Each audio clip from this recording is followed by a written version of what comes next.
जय श्री कृष्ण। आप सभी को जया एकादशी की हार्दिक शुभकामनाएं। जया एकादशी का व्रत बेहद खास और महत्वपूर्ण माना जाता है। कहते हैं इस दिन व्रत रखने से साधक को भूत, पिशाच, प्रेत और नकारात्मक शक्तियों से मुक्ति मिलती है। इस व्रत को लेकर ऐसा कहा जाता है, जब एक बार गांडीवधारी अर्जुन ने श्री कृष्ण से पूछा था कि माघ मास की एकादशी का क्या महत्व है, तो उसके उत्तर में भगवान श्री कृष्ण ने कहा कि इसे जया एकादशी कहते हैं और इस दिन सच्चे भाव से व्रत रखने से व्यक्ति को भूत पिशाच की योनि का भय नहीं रह जाता। जया एकादशी के बारे में भगवान कहते हैं कि एक बार की बात है, जब नंदनवन में उत्सव चल रहा था। इस उत्सव में सभी देवतागण और सिद्ध संत उपस्थित थे। गंधर्व गायन कर रहे थे तथा गंधर्व कन्याएं नृत्य कर रही थी। वहीं पर पुष्पवती नामक एक गंधर्व कन्या ने माल्यवान नामक गंधर्व को देखा तो वह उस पर आसक्त होकर अपने हाव भाव से उसे रिझाने का प्रयास करने लगी।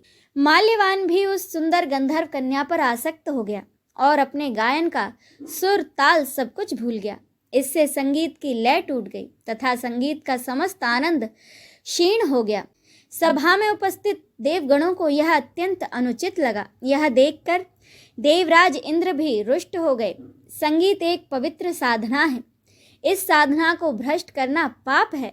अतः क्रोधवश देवराज इंद्र ने पुष्पवती तथा माल्यवान को श्राप दे दिया। संगीत की साधना को अपवित्र करने वाले माल्यवान और पुष्पवती, तुम दोनों ने देवी सरस्वती का घोर अपमान किया है, अतः तुम्हें मृत्यु लोक में जाना होगा। गुरुजनों की सभा में असंयम तथा लज्जाजनक प्रदर्शन करके तुमने गुरुजनों का भी अपमान किया है, इसीलिए इंद्रलोक में तुम्हारा रहना अब वर्जित है।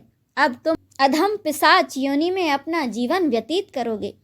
देवराज इंद्र का श्राप सुनकर वे दोनों अत्यंत दुखी हुए तथा हिमालय पर्वत पर पिशाच योनि में दुखपूर्वक जीवन यापन करने लगे। उन्हें गंध, रस, स्पर्श आदि का तनिक भी बोध नहीं था। वहाँ उन्हें बहुत ही असहनीय दुख सहने पड़ रहे थे। रात दिन में उन्हें एक क्षण के लिए भी निद्रा नहीं आती थी। उस स्थान का वातावरण अत्यंत शीतल था, जिसके कारण उनके रोंगटे खड़े हो जाते थे और हाथ पैर सुन्न पड़ जाते थे तथा उनके दांत किटकिटाने लगते थे। एक दिन उस पिशाच ने अपनी स्त्री से कहा, न मालूम हमने पूर्व जन्म में कौन से पाप किए हैं, जिसके कारण हमें इतनी दुखदायी यह पिशाच योनि प्राप्त हुई है। पिशाच योनि से नरक के दुख सहना अधिक उत्तम है। इसी प्रकार के अनेक विचारों को कहते हुए वह अपने दिन व्यतीत करने लगे। भगवान की कृपा से एक समय माघ माह के शुक्ल पक्ष की जया एकादशी के दिन इन दोनों ने कोई भोजन नहीं किया, ना ही किसी प्रकार का कोई पाप कर्म किया। उस दिन मात्र फल फूल ग्रहण करके ही इन्होंने अपना दिन व्यतीत किया तथा महान दुख के साथ पीपल के वृक्ष के नीचे विश्राम करने लगे। उस दिन सूर्य भगवान अस्ताचल को जा रहे थे। वह रात्रि इन दोनों ने एक दूसरे से सटकर बड़ी कठिनता से बिताई।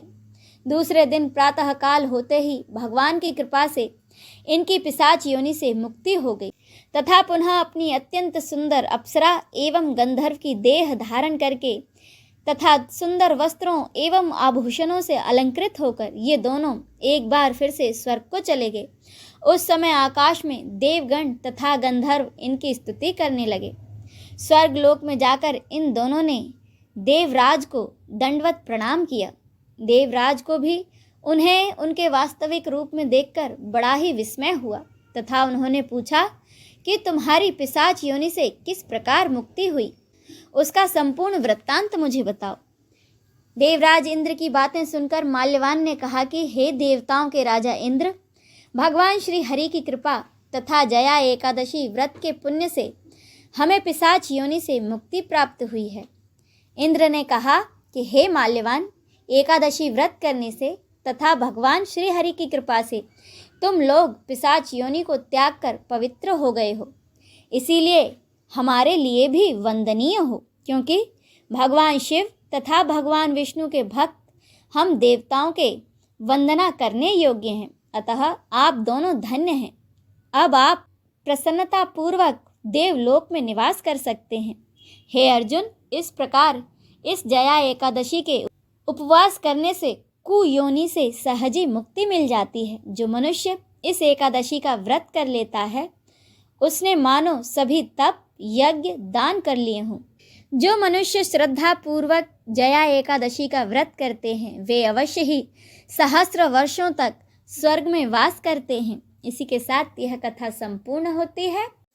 बोलिए यशोदा नंदन श्री कृष्ण की जय, राधा रानी की जय, नमः पार्वते पते, हर हर महादेव की जय।